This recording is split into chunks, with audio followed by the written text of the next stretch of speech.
Hello, everyone. Welcome to the finals of the Tower of Hera division of NMG League Season 7. We've got Relkin vs. Yeroc here today, and commentating for us, we have Chex Human, and I'm going to pass it over to him, and we're going to get the race going in just a second. Chex, send us off. Thank you, Fox. I'm Chex Human, and today I'm joined by Chex Human. Hello, Chex. Hello. How are you? Good, thanks. And I'm very excited about today's race. We have Relkin 96 on the left, and we have Yeroc on the right, also known as Corey.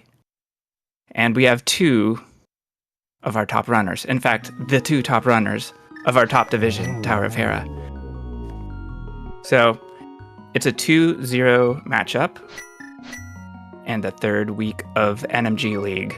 So NMG League is wrapping up this season. It's season 7. And this is maybe the second to last this is maybe the second to last race. We have one more to be scheduled. So our runners will be starting at any time.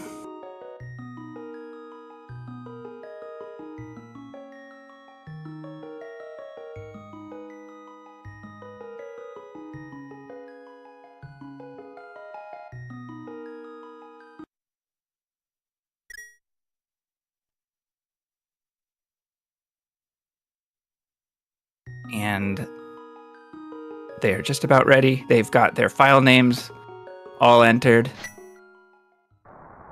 And they are off. And as always, we start with the escape segment, Castle Escape, where we rescue Zelda from her cell and take her to Sanctuary. And we begin mashing through text as we receive a telepathic message from Zelda. And our uncle tells us to stay home while he leaves the house during a rainstorm, and we want to follow him because why not? Relkin finds 1 rupee, 0 for Corey. And we have escape, which is a little bit like a tutorial segment in a way, because we learn how to use our sword, how to open shutter doors, pick up pots, all kinds of stuff. The main thing to look for here is clean door entry. And sometimes nudges, like we just saw from Corey, where we get nudged to the left a pixel and it doesn't cost any time at all. So we save the time it takes to go left a little bit. Corey takes a brief hit, slowing him down slightly. Both runners use stair drag cancel, where we can see Link face left or right very briefly at the top of stairs, and that this can save 10 frames.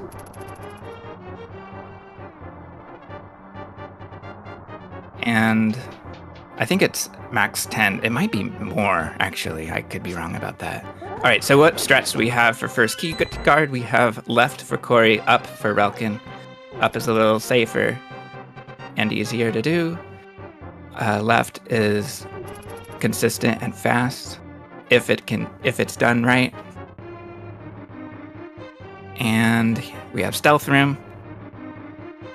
Our runners need to be stealthy, and they are.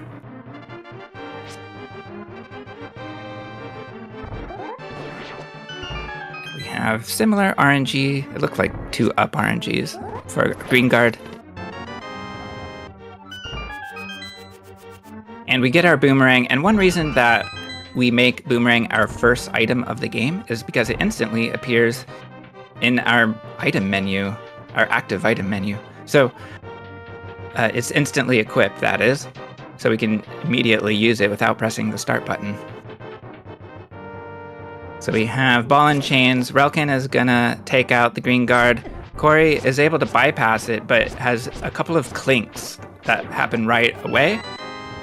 And so Corey is, on my end, Corey appears to be barely in the lead.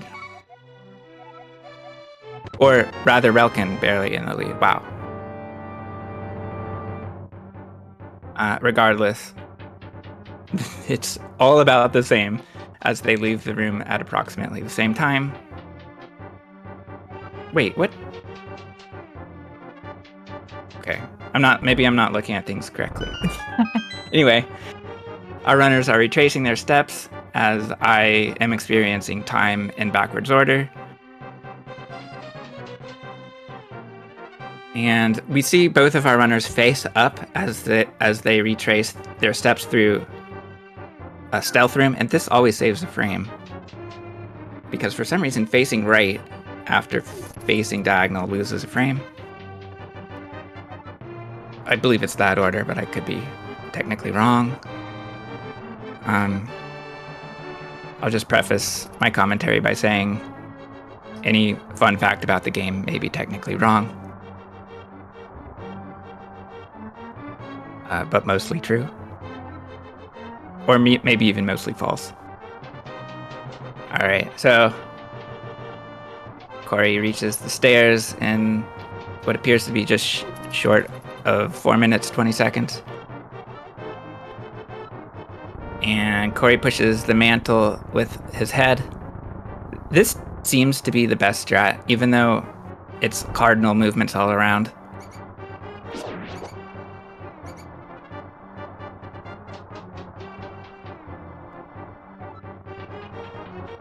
As we go through the sewers. Now, RNG is going to be a big factor. So Corey already takes... Wait. Someone already takes a hit. All right, moving on. Our runners have to dodge a little bit.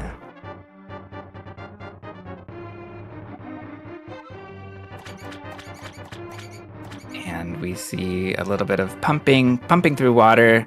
As we walk left, we're mashing up a little bit to kind of optimize our movement.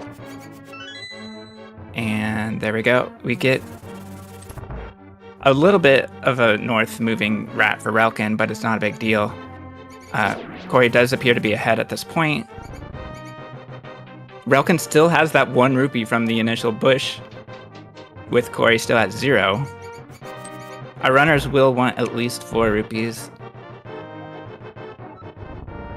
as they will be collecting rupees later from trees. All right, both runners are out of escape. We'll probably see them both pick up the Sanctuary Heart in the chest, which costs maybe 3 or 4 seconds. And it is a great race safety. But we'll see. Corey is down only half a heart. He'll still go for it, and Relkin goes for it at 1.5 hearts. So, there we go.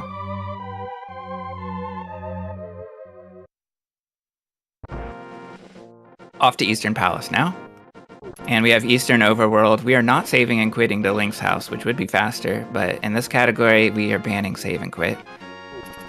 Because reasons.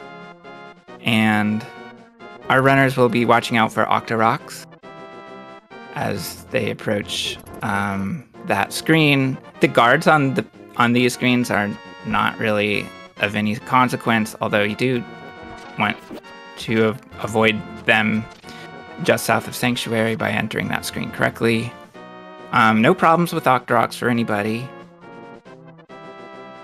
And how do we deal with this Octorok? We just boom it. Yeah. No one's farming rupees from this guy. Corey gets an Octorok in the way, just takes some deboosting, which gives him iframes. Relkin looked like he was stopped a little bit more. Corey doing very well with Stair Drag Cancel. In fact, both runners are really doing well with Stair Drag Cancel. It's visibly saving frames. So that adds up.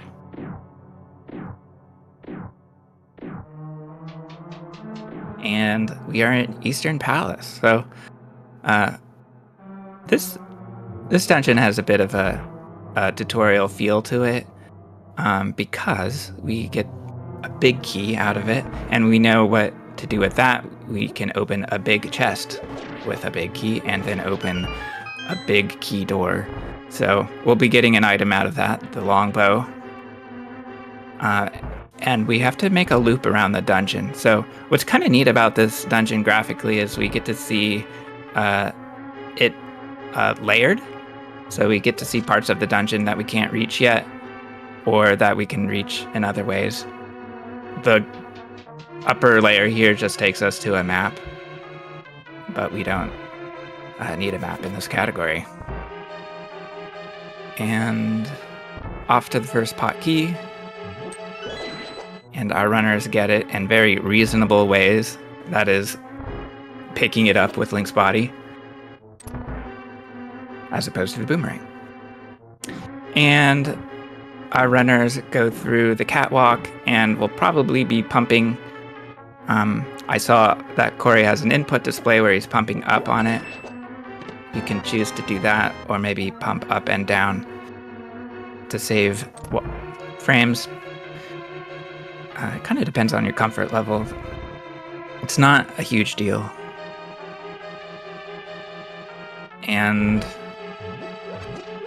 off to the big chest. So here's the bow. And after the bow is picked up, then we rush to the stairs. And can we get through the door before the skeleton head detaches? Corey gets just a couple of frames of detaching. Relkin just a few more frames. And well done. And we take care of Gifted with Greenies with a bow. Corey off to double anti-fairy and misses the pot a little bit. Relkin, well done. The anti-fairies do not touch.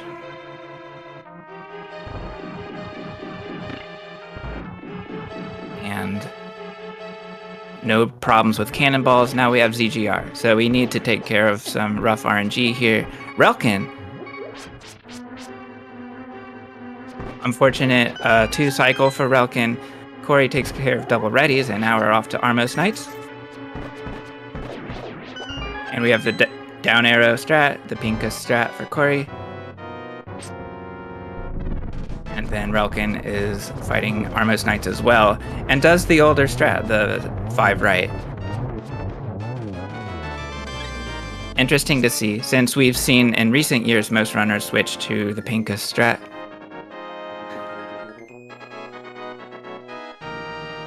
And Corey is out in less than 11 minutes. Very well done.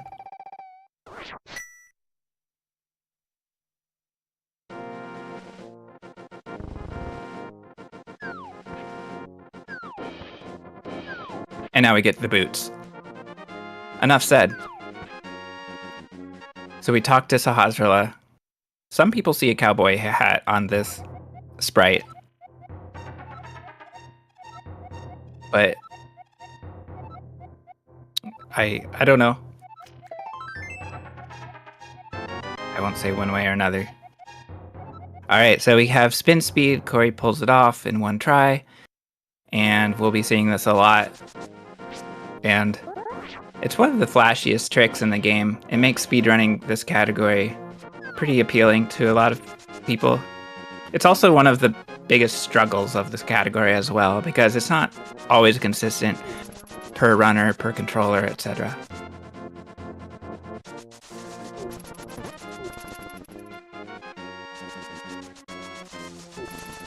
And as we dash off with our boots, we are going to the library. Corey does the library spin speed, unholy spin speed it's known as.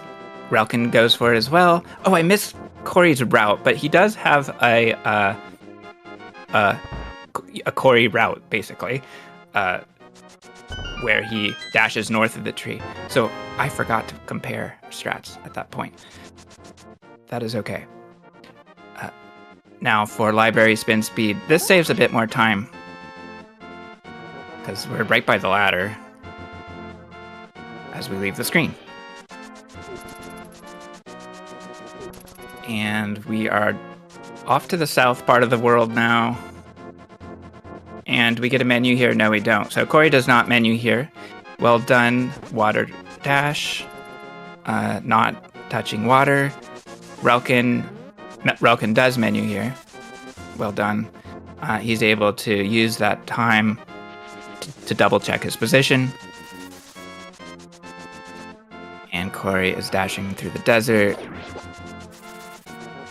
maxing out his long dash lines on the screen, as you do when you have boots. And opening the desert palace entrance. Relkin does the same.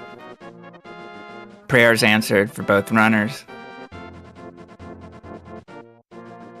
And now we have the first antlion, and Corey takes it out with a spin. And that's interesting because Corey gets a blue rupee out of it. First rupee of the game. Relkin, I didn't see collect rupees, but he's good because he has 21.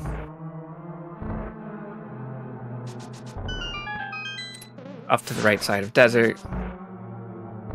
And our runners will be picking up the big key. And we'll see how we deal with cannonballs. They clean up popos. Well done. Stop and redash for Corey. And he should have good RNG. Oh, he stops. Maybe an unnecessary or a mistaken stop. Not sure. But continues.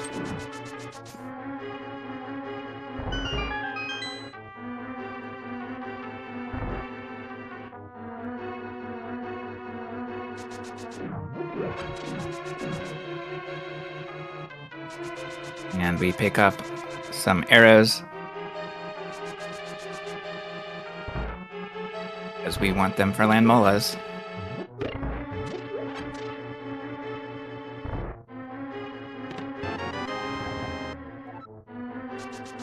And we have the power glove now, so we can open the way to Landmo as well as Death Mountain later.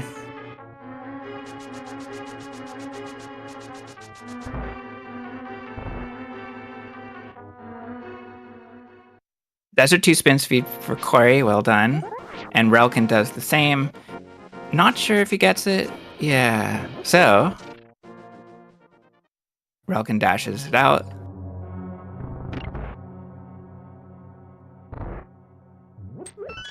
And Corey dealing with popos. Gets bad RNG because the top right one goes up. And we'll see. Relkin gets good RNG.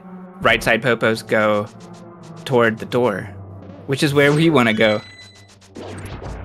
So, no extra movement needed.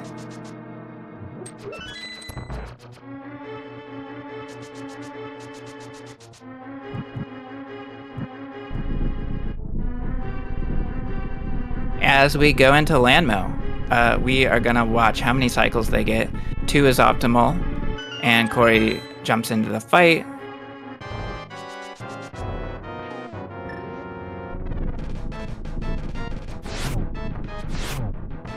One down for Corey, 2 down.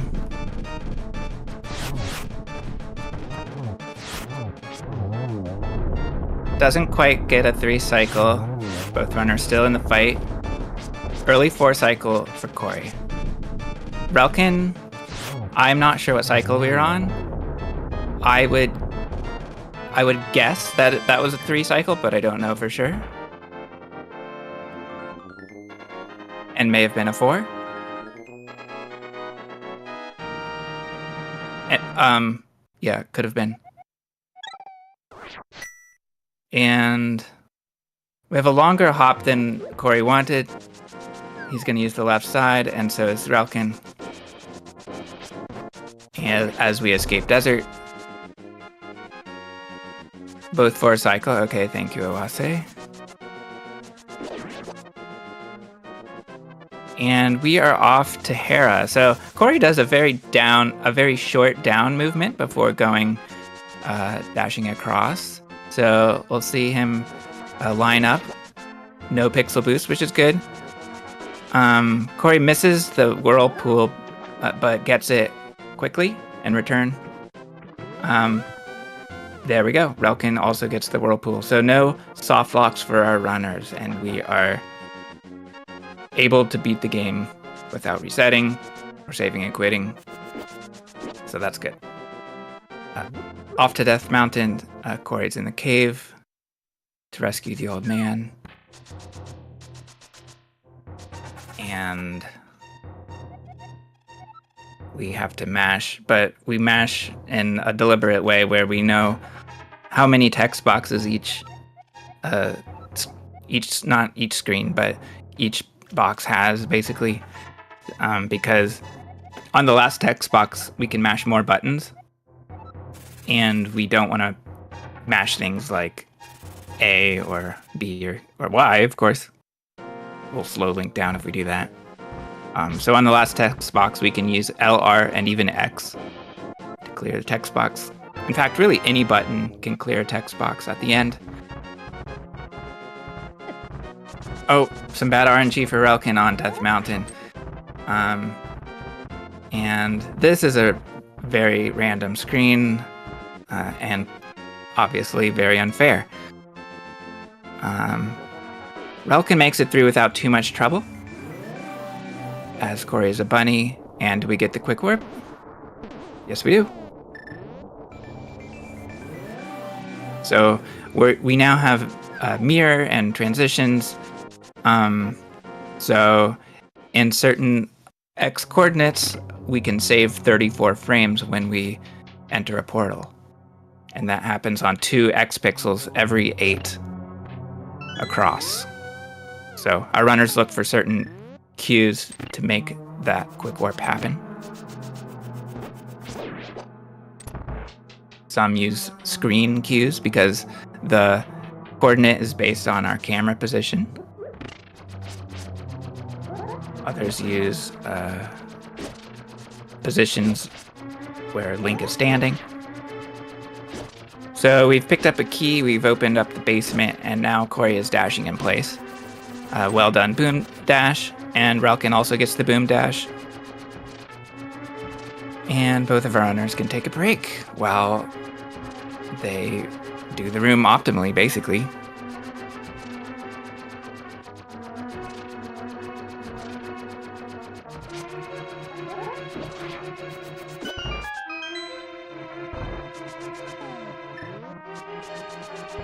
Alright, good torch lighting for Corey. And there's the big key. Good lighting for Relkin as well. And neither runner gets hit by a bone. Also good to see. Because those bone throws are annoying. Okay, Corey doesn't do beetles exactly right because a pot hits the switch instead of an enemy. So Corey loses a bit of time to that, but no disaster. Relkin right behind now.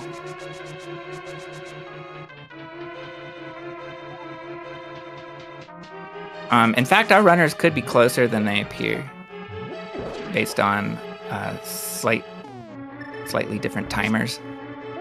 But they're very close. And it looks like Corey's ahead regardless. And we have... Okay. Oh no! Oh my gosh. Relkin, well done backup. The Kodagas are very annoying, and they got in his way. Relkin's at 2 hearts, so a fast fight would be helpful here. We can't just be safe and take our time because that makes this fight all the more dangerous. So we want to go fast regardless. And this is Moldorm, so another haphazard fight. And Corey takes it down so fast I couldn't even say anything. Relkin needs to release that spin. There he goes. And Moldorm is down for Relkin. Not a problem at all. Okay, so as our runners exit Hera, they're off to the Master Sword now, and it's not the best run of their lives, but that's okay. No major disasters have occurred. NMG, I guess. So our runners are doing really well to deal with what the game throws at them.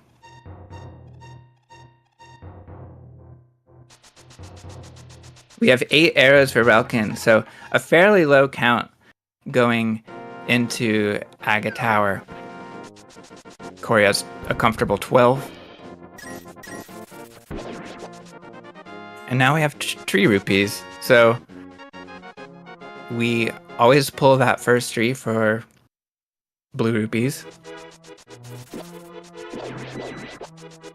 And keep in mind, blue rupees appear after taking damage and defeating more than 4 enemies.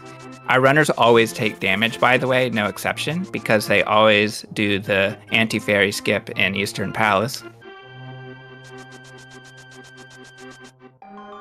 But next, we can get red rupees, and we get those without getting hit, and we can do that all in Lost Woods and nearby Lost Woods. We can defeat 4 enemies. So I didn't quite see which enemies each runner chooses. But we'll see. Maybe they'll need to defeat 1 more enemy, and we'll see how they do that.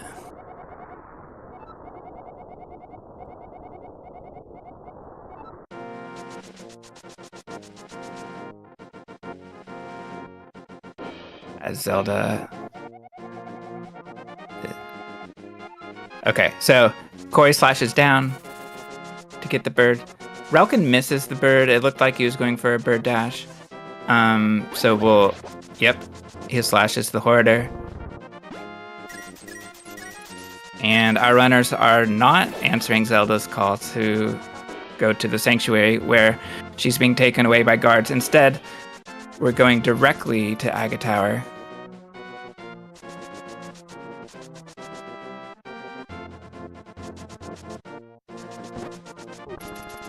And these screens are pretty hard. Let's see how they deal with them. We've got Corey dashing on the left side, which is the standard strat, but it's kind of losing its meta.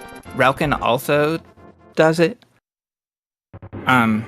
We are seeing more runners dash on the right side to save on lag inconsistencies and diagonal movement adjustments.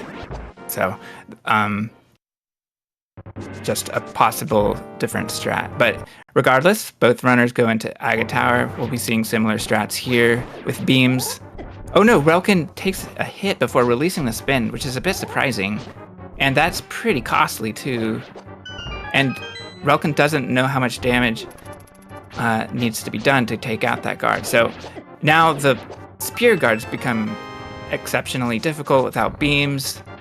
So he takes a second to take them out. Meanwhile, Corey's already through the dark maze. Well, he does take a hit from a bat, but it doesn't lose beams.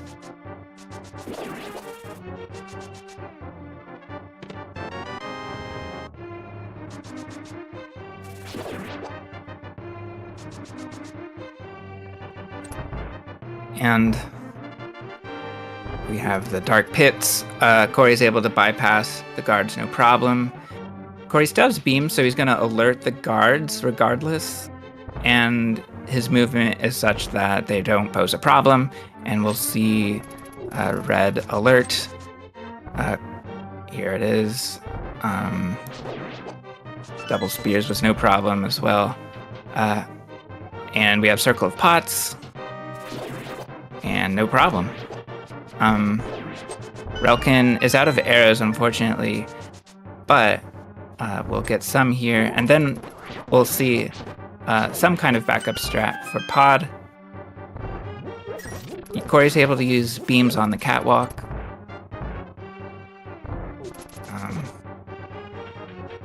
And Relkin gets through some of the hardest rooms, no problem at all. And Corey is the first to the Aga 1 cutscene. And of course, we're off to fight Aghanim, which is all about RNG. And we can't really do much in the fight except watch how much we're suffering from RNG. Another thing we can do is try to guess where Aghanim will warp to and sort of lessen the cost of each warp by hitting him toward the center. And we'll see what is going on here. I actually forgot to start counting, so Corey may or may not have one blue ball already. I'm gonna guess 2. And we always dodge this lightning by hiding at the top of the screen. Some people grab the wall, but it's not known to always save a frame, but supposedly it has a chance of saving a frame. It looks like 3 for Corey, potentially. Maybe 4, as Relkin has none yet, which is nice. Relkin can potentially even things up just with good RNG. That's 1, so maybe 1 and 4. Let's see what it is here. Okay, we have 2. 2 and 3. It wasn't 4, it was just 3. So, yes, Relkin does save 12 seconds. Because it's 2 and 3. There you have it. Aga decides that the game was not close enough, so here it is, a little closer. Zelda.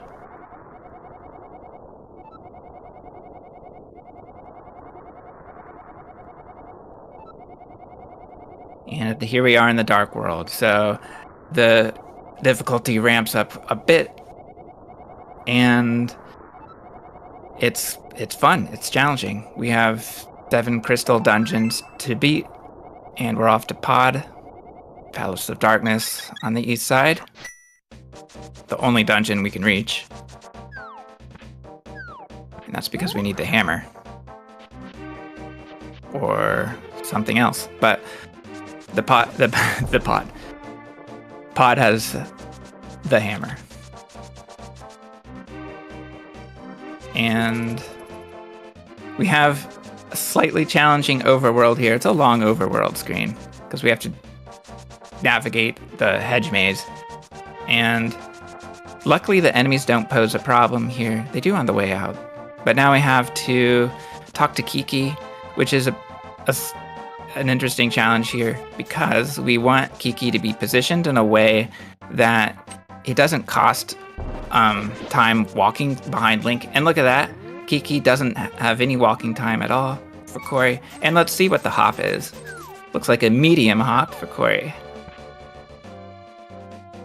And it was on the cusp of medium and high for Relkin, so that means I don't know for sure which one it was. Let's say high, because it was higher than Corey.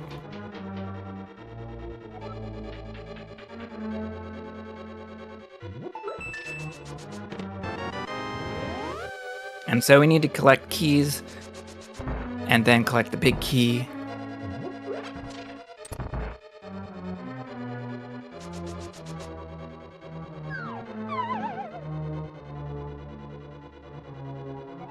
Jumping this ledge is fairly challenging, but our runners don't lose any health or anything.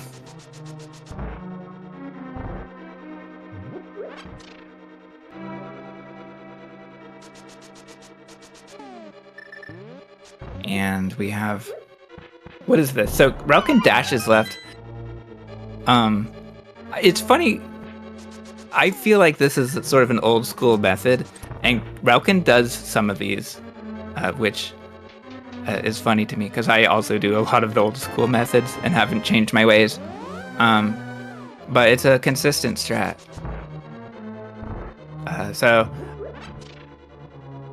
Okay.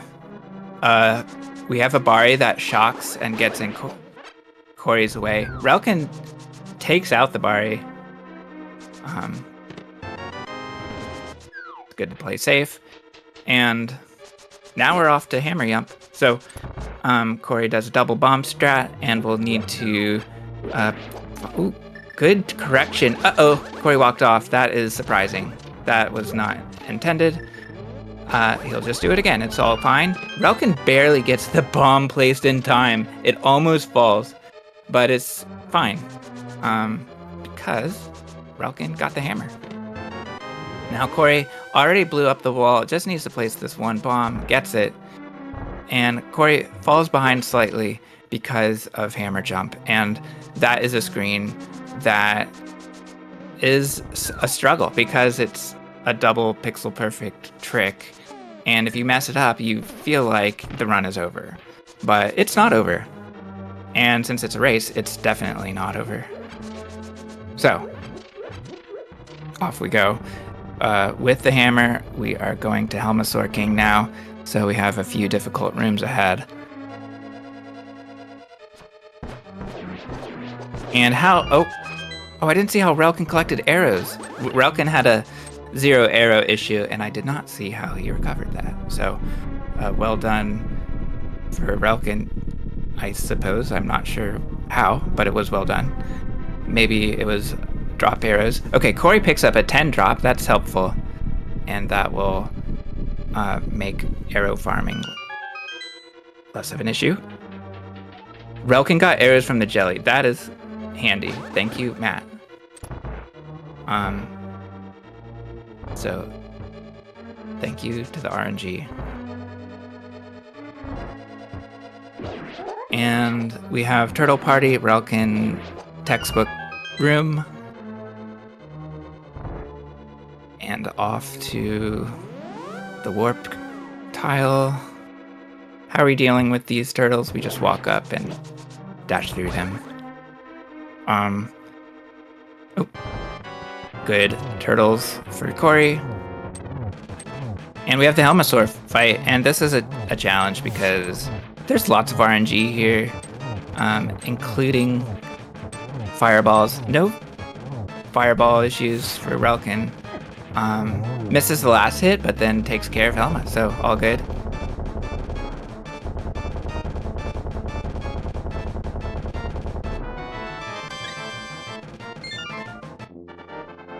And first crystal collected. And Corey also took a couple of hits to get that last one in. So doesn't save time on Helma, but still a close race.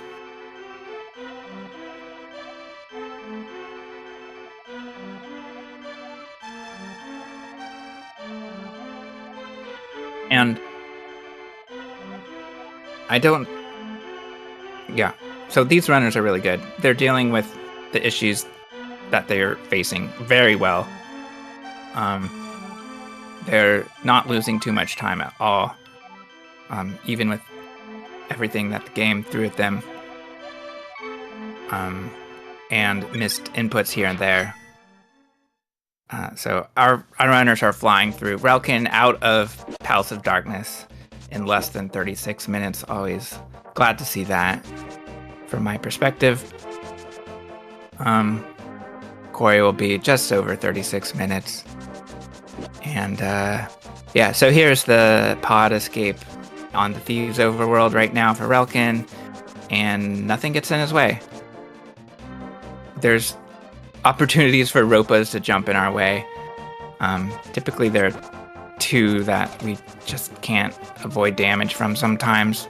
There's even a 3rd, but I'm not really sure how that one works. But we see neither runner has problems with those Ropas and get through the screen safely. Relkin looks so far so good. I missed the hammer dash, but let's say it was clean. And now we are talking to the Flute Kid, aka Stumpy. And we get the shovel. So now Relkin will try for a 1 dig screen. And I'm sure he'll get it. There it is. We also go for a quick warp on this screen. That's kind of interesting to go for. Because the cues are rather challenging to identify. But, it looks to me, Corey just landed straight on it. Well done. Now we have a very important spin speed where we outrun Usain Bolt. Not a problem for Relkin. And now it's time to activate the flute.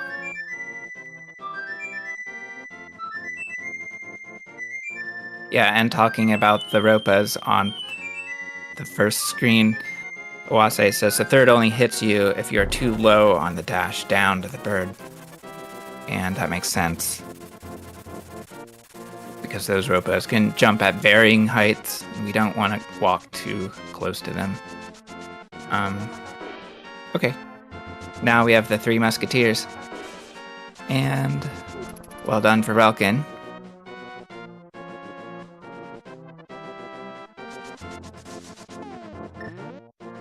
Here we need to use our gloves and pick up a heavy rock. There we go. A medium heavy rock. We'll be going into Thieves Town to get another lift upgrade in a second.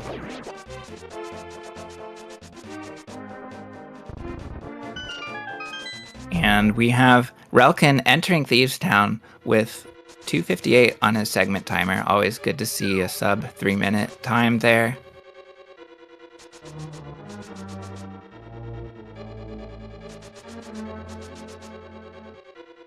And we have Thieves Town where we're dashing around some big screens with edges, a lot like the dungeon screens of Desert Palace, which is interesting because we can kind of choose which part of the screen to transition on.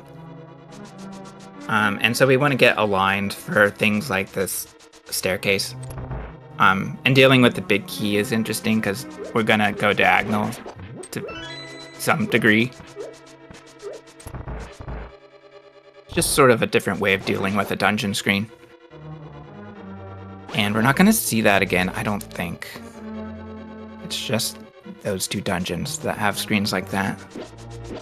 Oh, adjustment for Relkin. Well done with the adjustment. Unfortunately, the RNG was not kind, but he gets through with no problem with a redash. And oh, Corey. I'm not sure what Corey went for there. I would think that 2 slashes would take out the Gibo, but it didn't. Corey also gets blocked on the good pixel, and he deals with it, so no problem. Relkin, good dash out of the attic, just in time, because the bomb just exploded.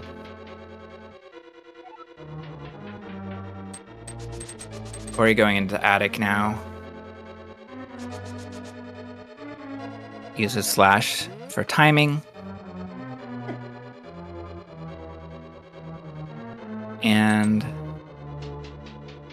both runners taking spiral staircases as Relkin goes to the jail cell. I'm on Mars. Yeah, I understand, Oase. I appreciate the clarification as I moved on to the next topic before I was able to fully explain that sword beam issue. So there we go. Relkin now with the maiden will be getting the mitts and then returning or taking the maiden to the boss room to fight the boss, which is not actually a maiden but actually a boss. And then we'll be rescuing a maiden, which is this maiden colors actually. All the maidens are unique in color, and this one is red dress and brown hair. I'd like them to have names, but I don't think anyone has ever named them.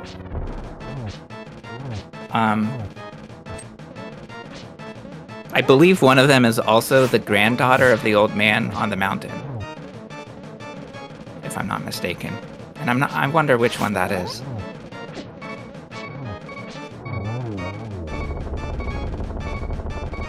One of them is named Zelda, thank you, Blucentio. And we know Zelda is rescued in Turtle Rock.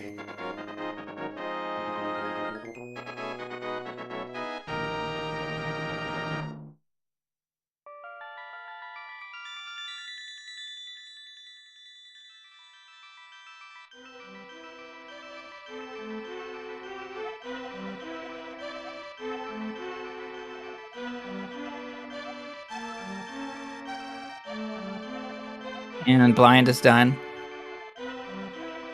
Sorry, I was distracted for a second.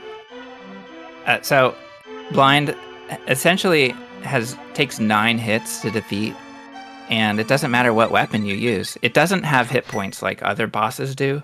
It just takes a number of hits, and it's always 9. It also has no RNG, which is interesting. It just reacts to you and how much time it has in its life, basically, on that screen while we do the script.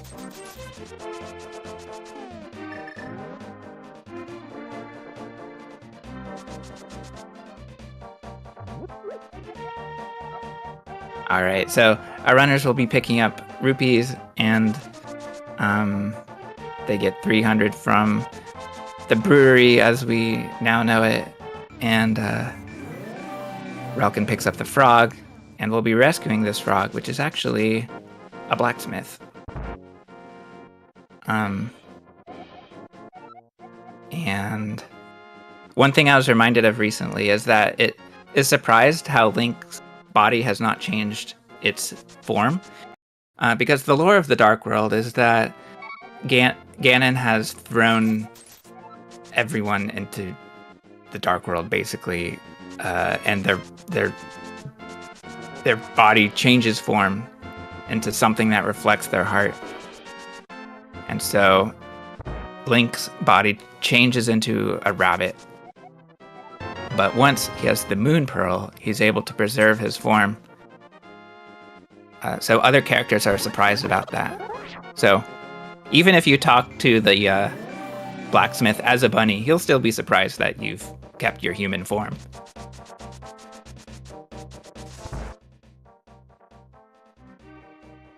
And we collect Tempered Sword for a nice discount. I'm not sure what the discount is, but I do know that it only costs 10 rupees for us.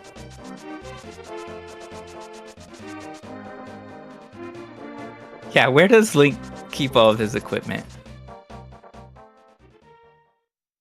An age-old question. We're off to Skull Woods now. So, Relkin is in the Dark Forest overworld screen. And now we need to collect the big key from the easiest room in the game. And it is as easy as advertised. So, no interference from mummies. And meanwhile, Corey is entering.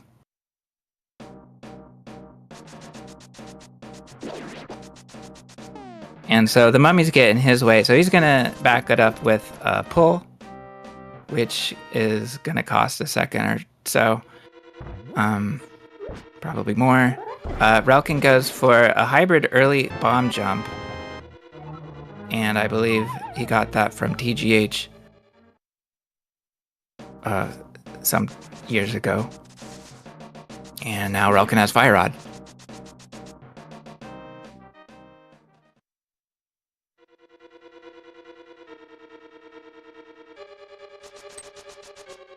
Then Relkin can take that fire rod, and then burn the entrance of the next part of the dungeon, the proboscis of this entrance, the skull. And there we go. I didn't see any bad RNG from the fire snakes for Relkin, but maybe I missed it. Seems good. Good mummy hellway. And Corey is in. Corey does have to move out of the way, unfortunately. Good mummy key for Relkin as he drops into Mothula.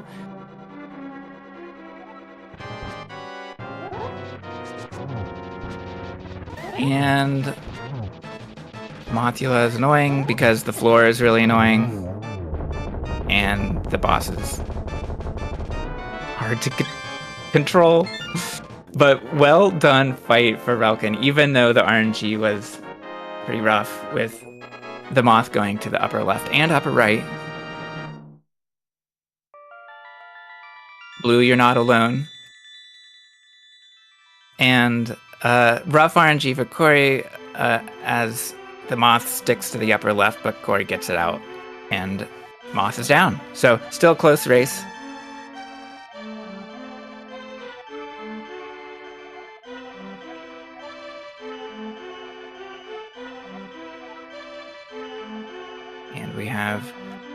a nice break before we go to Ice Palace. Ice Palace has a challenging overworld with one of the longest screens in the game. We're going to collect Quake and the flippers.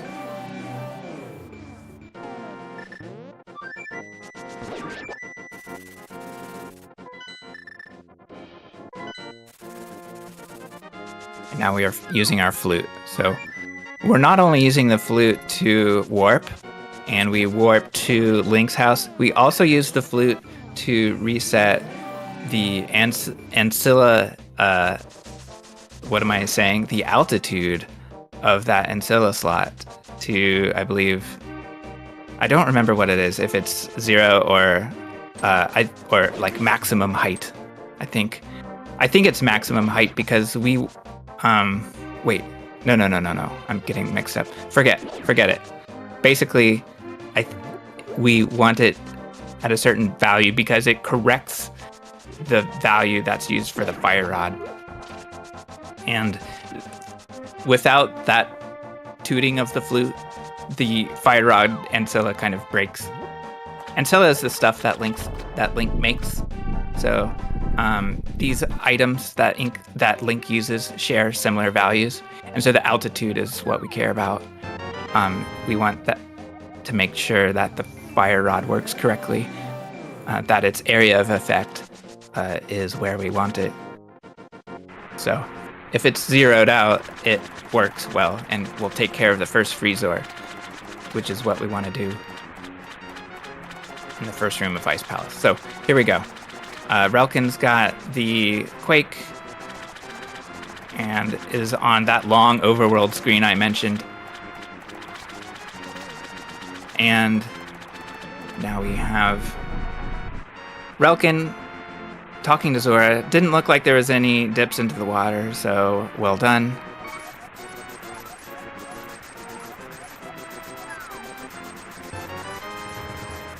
As Relkin picks up the flippers, our runners are on the same screen. It's a long screen, but it is a close race. And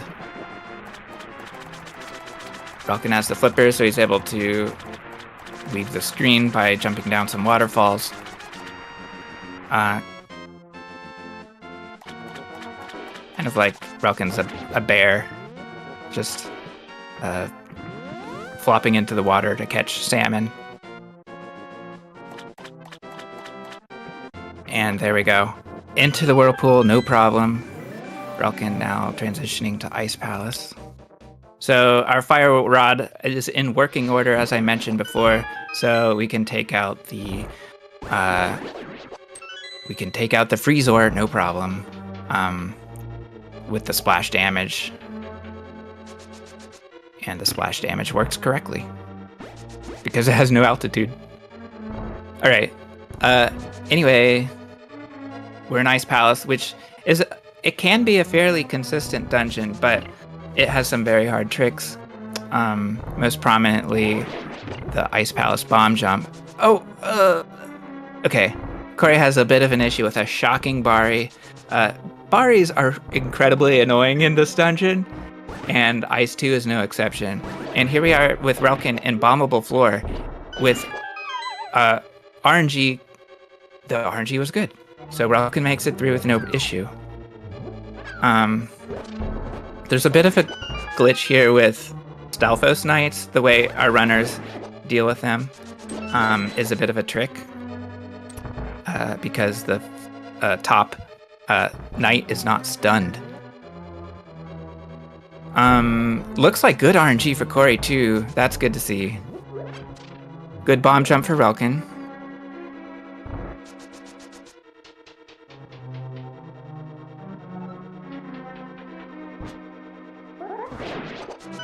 And good penguin lineup. It looks like both runners had similar conveyor RNG. And Corey, we saw use his beams in a very convenient way to get the Bari key. Good spin clip for Relkin. It's a more recent strat in ALttP history. I don't remember who discovered that, but I remember Jake looking into it some time ago.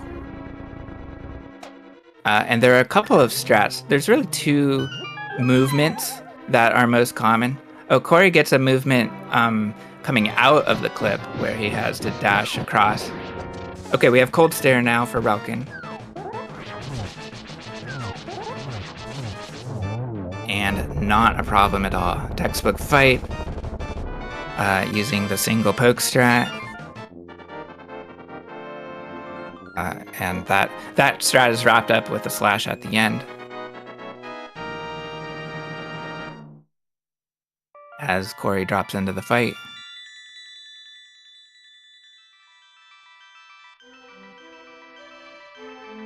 Corey's gonna... Okay, how's he gonna do this? Okay, we have a problem. So Corey will deal with the remaining puffs, and we do not have a problem. Cold Stares down. So the initial spin went fairly vertical, which meant that Corey needed to use 2 poke dashes to get Cold Stare to the upper right, and that is the optimal strat. I'm not totally sure whether he goes for that every time. But for some reason they got out of control, the puffs. So he just had to find them and slash them. That can be pretty hectic. Regardless, Relkin is off to Swamp Palace, does 0 overworld. Does not collect any of the remaining items he needs. Instead, that will be done later.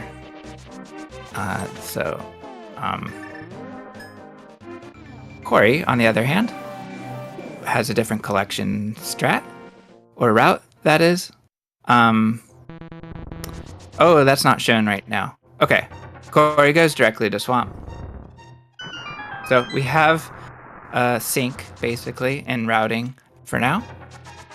I'm not totally sure what Corey's gonna do.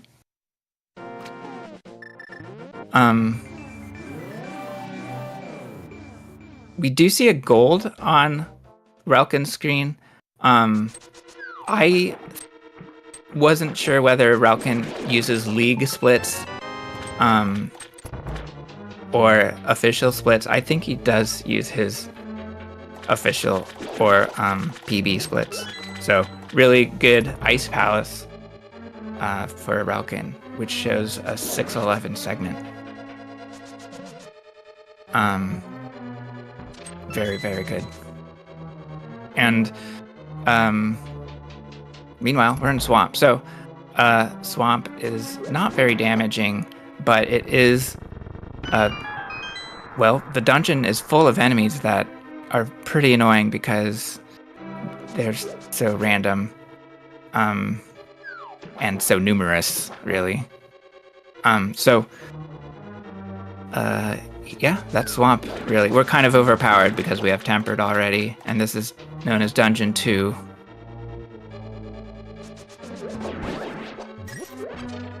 So Relkin's off to the left side and needs to deal with this peg puzzle.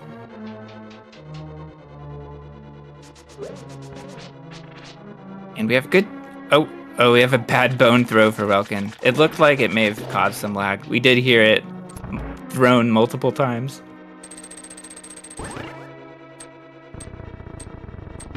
And let's watch Relkin's push. Very good push with Relkin mostly on the blue pegs, which shows that he was able to walk quite far before the cutscene started. The cutscene of just filling up water. And Corey also in left side. Yeah, the dash didn't take out the Stalfos, and it sort of hopped on Link, unfortunately. And we have Relkin taking the stairs. Now let's watch the lever push for Corey. Corey doesn't make it above the crystal switch. That's fine. Relkin takes his time. He doesn't get a clean block push. unfortunately, and that has caused an enemy to hit Link. And relkin doesn't get a clean hammer dash. That's okay. Onward. He gets the big key. Talk about hammer dashes. Corey uses one going left. So that's kind of cool. Relkin needs to walk a little bit left after that dash off the ledge. There's a couple of different distances you can get, and Relkin gets the shorter distance. You can get the longer distance by nudging that pot on your dash out. And there's the hook shot. So Relkin now can use it to get a small key, and then to the back, and then to defeat Argus.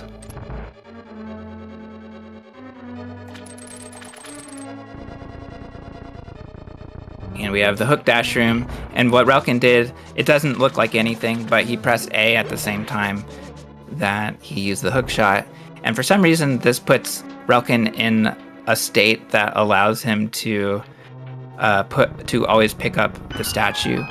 I mean the pot from behind the statue. It's a hook speed state. The enemy's getting Corey's way. So Relkin uses a walk up in the waterfall room. I didn't know he did that. That's a safe way to do that room, it seems. Corey also gets the hook dash.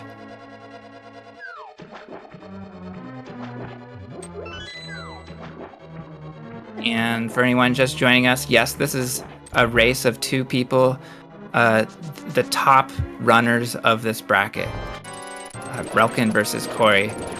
And we have Argus for Relkin. Now, Relkin starts the fight with, wow, look at that walk. So, a very well done zero cycle for Relkin. I was saying Relkin starts the fight with a hook dash. And it's a sword out hook dash as well. So he has to slash and hold the B button and then hit A and Y in the same frame. So once that's done, he just times Y presses to take care of each puff.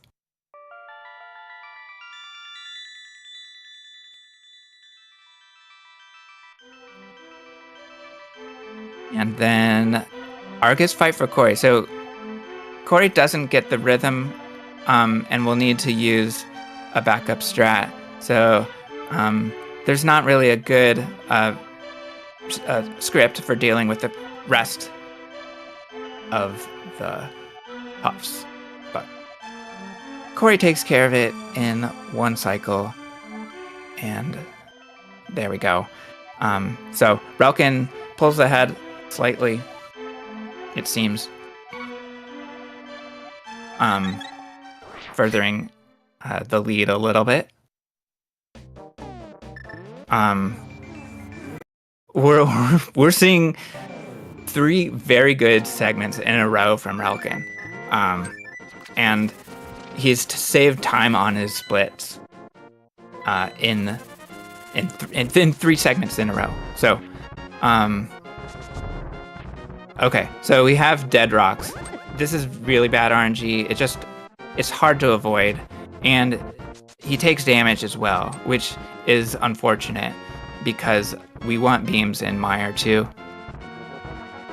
And that's the second room in Mire. We'll see that in a bit. Relkin's gonna collect both items that he needs here. Corey will collect the Ether Medallion, and I can't promise that he'll collect the Ice Rod because reasons. And I've talked to Corey about this before, but it is a struggle for me to kind of remember and sort of reiterate. So that can be explained to us, but again, I'm speculating. So we'll see. Unfortunately, Corey takes a hit as well. So neither runner will have beams. However, Relkin has a chance going into the Ice Rod Cave. There are opportunities to farm hearts, and we get an early bomb placement for Relkin before the tall grass, and it is no issue as he blows open Ice Rod Cave and collects Ice Rod. So now Relkin has both overworld items. And here we go. Meyer shopping is done. Relkin is off to Meyer. Corey, here we go. We have Boomer shopping from Corey too. So synced shopping from both runners. As Corey uses his last bomb. So we have no divergence at all. We get to see the runners race in real time. We get spin speed for Corey. Let's go. That's not an easy to save time spin speed. And I don't know what a time saving spin speed looks like exactly. So I don't know if it saved time.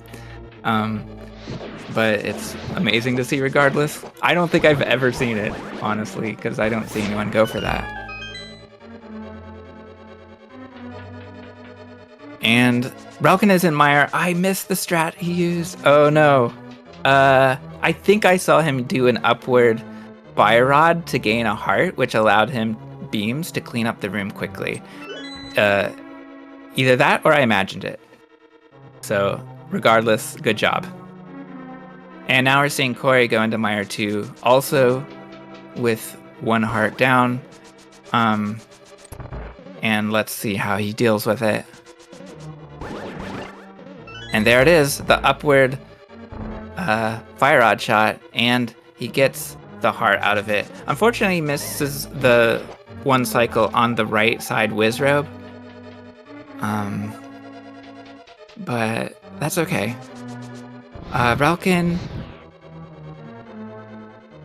Relkin's lighting torches. And we saw in the big room that Relkin slashed to take care of some timing so that he ensured he would not get hit by a fireball. All right. Cutscene over. That cutscene can be a little confusing to newer runners, but basically there's a wall that's moving on the next screen over. Oh, good for Corey. Corey takes care of a slug in the way and also gains a bomb out of it, so that's a good safety. Or it's even part of his route to save from picking up a bomb in Turtle Rock. And now Corey's also waiting for the wall. This takes 17 seconds. We have a nice deboost for Relkin in the what do you call that? The dash? I don't know. It's the iframes dash lottery thing. And it stops him right in front of the stairs, which is good. Yes, thank you, Fox. And we have a good spike room from Relkin. Oh, was that a double? What happened there? Oh no, just two Stalfos throwing bones at the same time. Spark Gamble, thank you, Iwase. And then, how does Spark Gamble go for Corey? The deboost is not good, sending him left instead of right, but that's okay. We don't have an optimal block for Relkin, but that's okay. He takes care of it safely. So we're going to see Spooky Action Glitch from Relkin, and he is going to displace the height of his Fire Rod splash. So it hits a crystal above, and we get to do that 3 rooms in a row, which is very cool, especially in this room, because now we don't need to blow up a wall and hit the crystal switch above. And now in Meyer 3, Spooky 3 as we call it, aka Bad Farm Room, Relkin takes care of the last crystal, and now he's off to Vitreous. Nice pause at the edge as he's on bow going into Vitreous. He's going to take lots of iframes damage, turning into iframes to let him get spins, and then 8 arrows, and Vitreous is down. All right, Spooky Action for Corey. Looked good. And Corey deals with the room Spooky 2 by slashing first. Not totally sure why he stopped his dash. Maybe because he was a little high. I'm not sure. But otherwise, no problems for Corey. So here we have Victorious for Corey, and few slashes to clean it up. Very well done. And then the big eye. Victorious is down.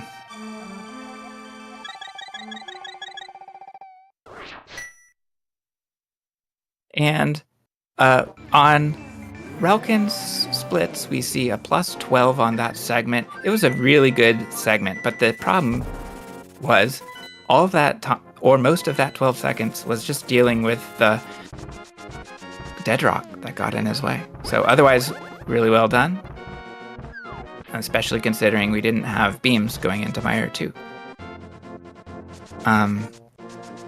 Unless he got a heart before that, but I don't think so.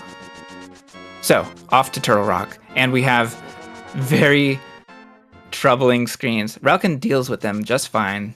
Nothing really gets in his way. So, okay. It's not over yet. We still have a little bit more of Death Mountain to get through before we're into TR. And that means there's still more dead rocks. Why are there so many dead rocks? I don't know. Oh, Relkin gets one. Uh-oh. No, don't. It does. Okay. They're being very bad. And Relkin is... Okay. Okay, we're all good. And we get the free quick warp, right? Yep. Good quick warp for Relkin. Good positioning entering that portal. Corey had a bit of trouble on West Death Mountain, but nothing disastrous.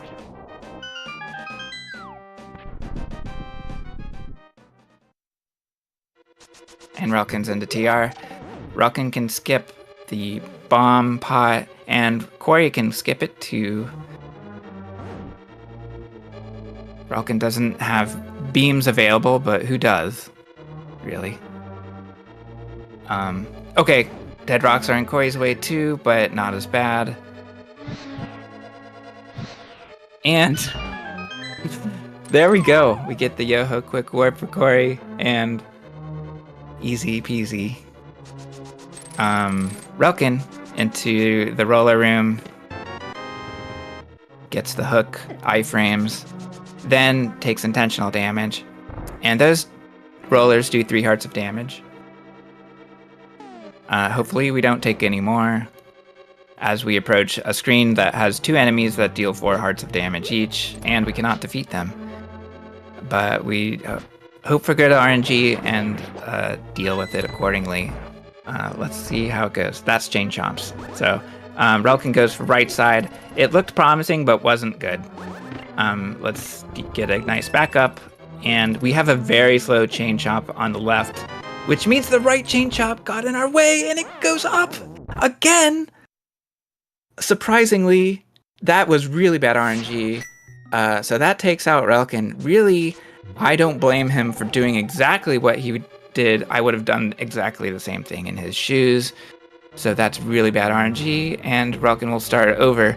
It's not too far out of the way to get back to where he was, but it syncs up our runners almost exactly. So Corey will need to spawn he needs to spawn this key first, and then the chest and collect the key. So let's see how Corey deals with Chomps. Again, we have the Chomps getting in the way, but I don't know how Corey could have done that any better, really. He does take 4 hearts of damage, but that's it. So we have Relkin barely ahead as this race got really close.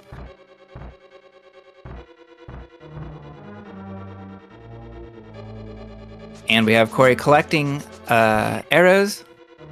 Oh, we have down left pokey for Relkin. This can be optimal, and it is. So he does not collect the fairy, unfortunately, but he does clear that room quickly, which is important.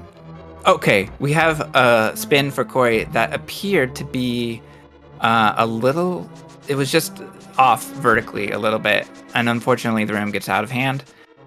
He needs to be careful not to hit the skull, and he keeps it away.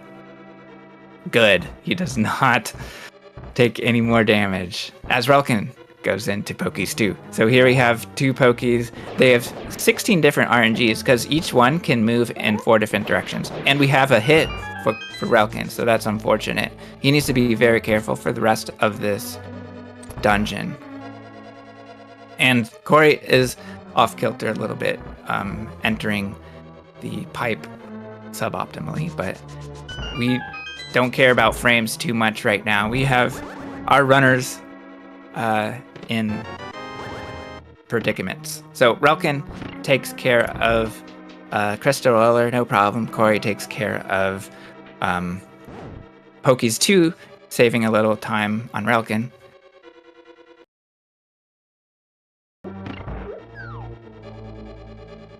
So Crystal Roller Room. Will he get the squeeze? Yes, he does. Good job.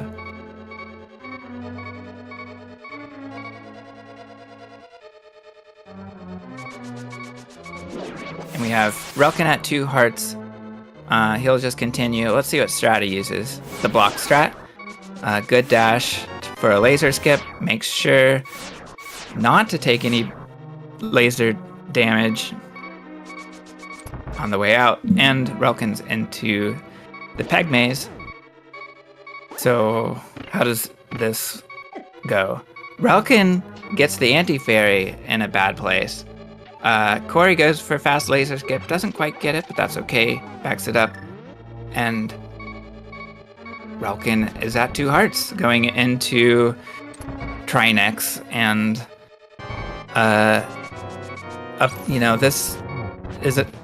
this is a fight. It's not over yet.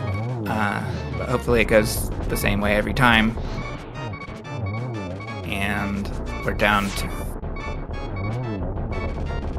the next phase. Corey going into Trinex. Relkin is going to take it safe, is not going to spin down. He spins left, and he takes care of the rest with slashes.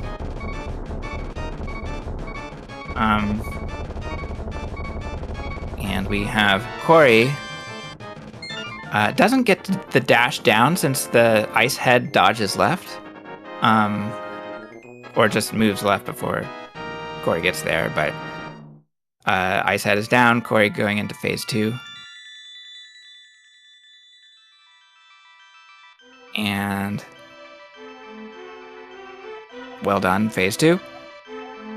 Corey gets to save a little bit of time on Relkin in that screen.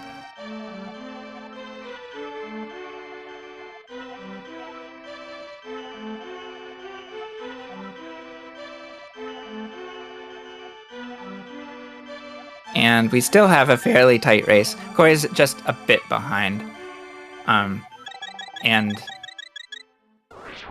Corey now entering the cutscene with Zelda text as Relkin leaves and is going to Ganon's Tower. So we have Ganon's Tower ahead, the final dungeon of the game, and it is a doozy with lots of challenging rooms ahead. And we have the opening cutscene. Relkin drops his sword as not to add any additional lag.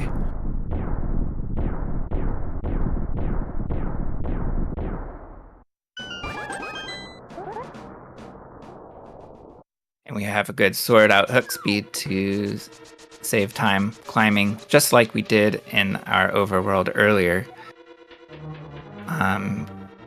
And Corey drops sword as well, also a good optimal strat.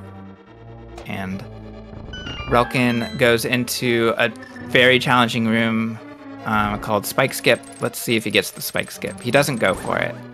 So it is possible to beat that. Okay. Yeah. So part of what makes that room difficult is the RNG. It's kind of an unassuming skeleton. I only sort of started to become afraid of it as I got much better at the game. I don't know why. but here it goes for Corey. It goes mostly out of the way for Corey, so not a problem. And how long does a speedrun usually take? This category is about an hour and a half, and our runners are able to beat this game in less than an hour and 25 minutes. We won't see a 124 today, but our runners have shown that they are capable of getting 123 or 124. All right, we have Mike's arrows for Relkin as he falls to Ice Armos. And oh no! Corey goes into the warp that he doesn't want to go into, and he could have taken damage to get iframes to cross the warp, since the bonk didn't work out. Okay, so Relkin does not have to collect arrows. Corey, having so many arrows, doesn't even have to collect Mike's arrows, which is amazing. And part of that has to do with Corey having 12 arrows coming out of Landmo and then collecting 10 from Mimics in Palace of Darkness 7 dungeons ago. We have Ice Armors getting out of hand for Corey, unfortunately. I don't know if this affects the arc variable, but there's a variable that's shared both by this boss and by Ganon, so we may see a change to Ganon's patterns later. I'm not sure. And I have a feeling it didn't change, but we'll find out. All right, Relkin is climbing Ganon's tower now, so he's taking cannonballs easy. Now he's going into Gauntlet. And good mimics from Corey. Oh, we get a double dash! We get a one dash that takes out both skeletons for Relkin. Good RNG to see.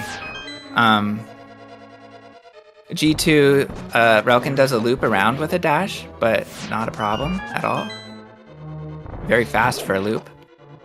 And then we have a standard G5. So well done Gauntlet for Relkin.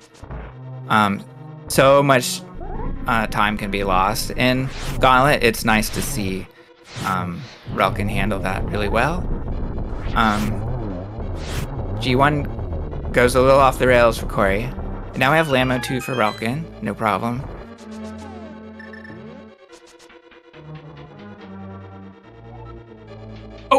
Oh, good cough. Going for the dash down for Corey.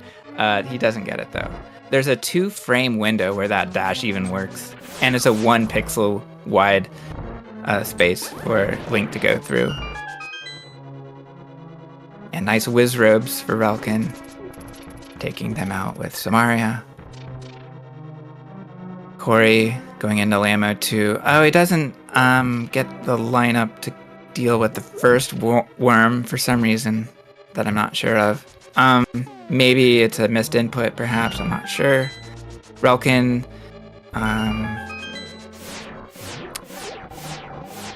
Good torches. Takes it easy. Makes sure there's no jingle glitch that would cause Relkin to do the dungeon over again. But he makes it through the torches. Now it's time to blow up a wall. Gets the slow dash down. Nice. And then he'll get the chest key. This is one of 3 keys he can get. He almost... Oh, he does get hit by the bunny beams. And that's because he did a right input too quickly. He meant to nudge chest with a diagonal, but did the diagonal too soon. So he loses a couple of seconds there. But not a big deal. Relkin still has a good lead. It's not over till it's over. Corey is a bit behind. And what is Corey's strat? It's a D-boost strat. Nice. And now Relkin's going into Aga 2, one of the hardest bosses in the game, because you have to deal with the patterns that Aga gives you. And ideally, we want to finish this fight in 2 cycles. It's not always possible, but Relkin gets a triple on the first cycle. A good sign.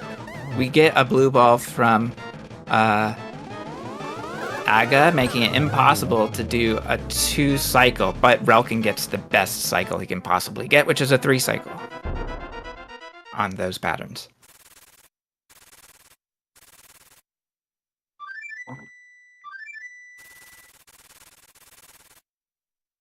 And Corey into Aga 2, as Relkin is chasing a bat, hanging on to a duck.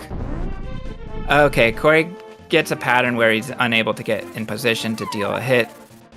And Relkin's falling to Ganon. Into the Ganon fight, that is. Corey is down to 3 hearts, so we'll need to be careful. Does take care of Aga 2. It looked like with a triple on that last cycle, so that's good. Relkin takes care of the 1-1 as meaning that the first 2 phases were done in 1 cycle each. Now in the 3rd phase, we're hoping for very few warps. We get a few, really very few. So on to phase 4. And okay, we're gonna watch Torch Glitch from Relkin, but we're also gonna watch the bats for Corey. Oh, I missed it, but it looks like it's fine. Relkin gets Torch Glitch. Okay, is this normal? It looks normal for Corey, but regardless, it doesn't matter. Corey gets through it, no problem.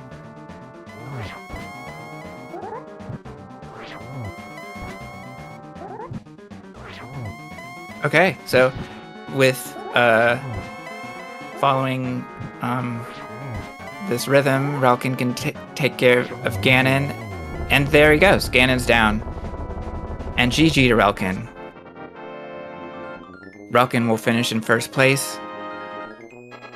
Corey is in phase 4.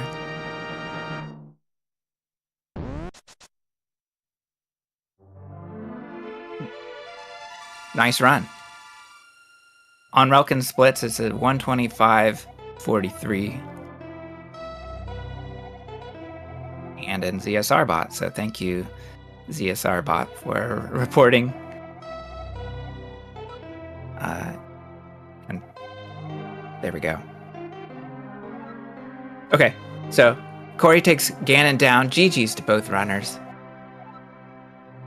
Great race. And we'll see if they want to jump in and do a post-game interview.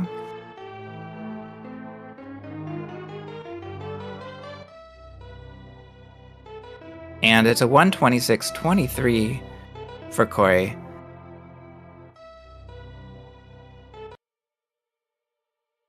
And we are joined by... Who are we joined by? Hello, runner friend. Hello. Hey, it's Corey. GG's on the run. GG's. And we are joined by Relkin. GG, and congrats on the win. Thanks. Yo, And GG's, dude. What a run. That had some great mid-game. How are you feeling about that run? Yeah. Great mid-game, terrible late game, not good light world, but I guess it did the job. That's right. And Corey, a great race throughout. Obviously, there was a bit of a struggle in Turtle Rock. So how are you feeling throughout that race? For the most part, it was fine, right? Like, I think my strategy going into that is just push my advantage, like have a good, have a good early light world and just keep the pedal down. And I tried to do that. I don't know what happened in pod, but like the way the mid game played out, I don't think it was enough. Mm-hmm. I mean, like I'm sitting there watching I'm basically like even with the restream. I'm like, I don't know how to gain time here. Yeah, like I'm doing everything I can.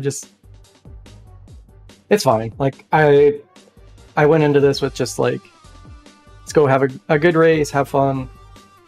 And then I saw you die in chomps, and I'm like, all right, well, I'm back in it. Let's see what happens. And then I got that weird, like, I positioned myself wrong for that one Poke's RNG. Yeah. And didn't get the second spin in the corner. And I about walked into the skull. I'm like, that feels really bad.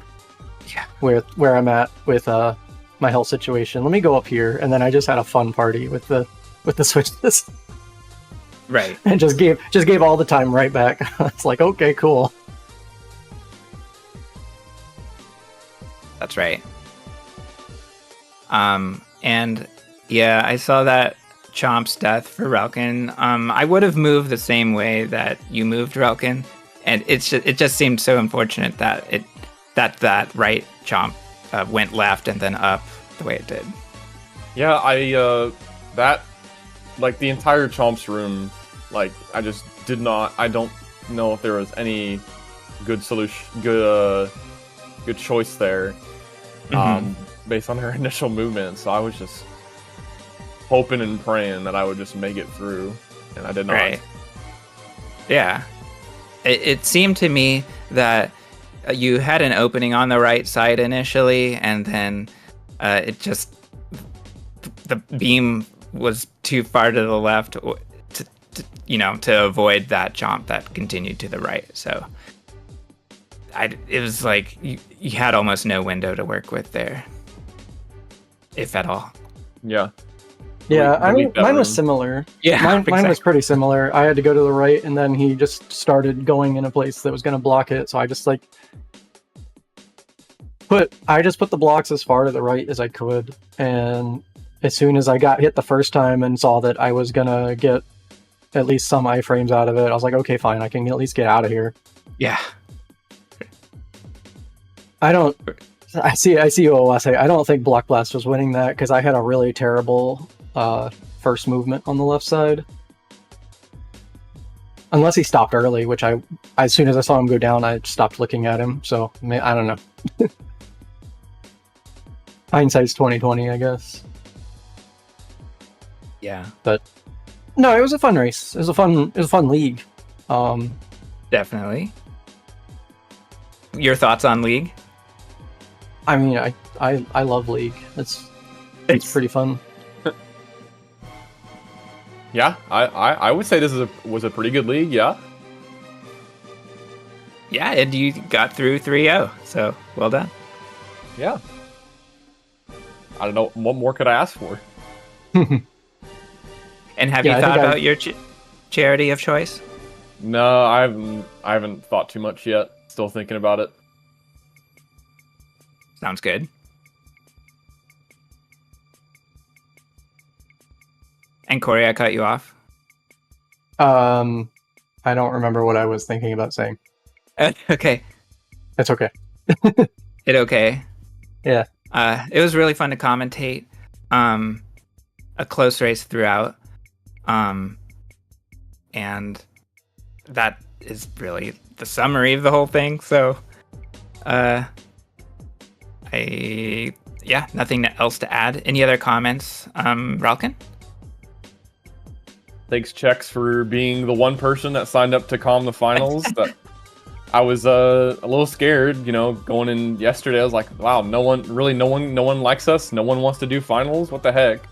We even picked this time that way, maybe more people could watch / do it, and then no one was signing up for it until yesterday.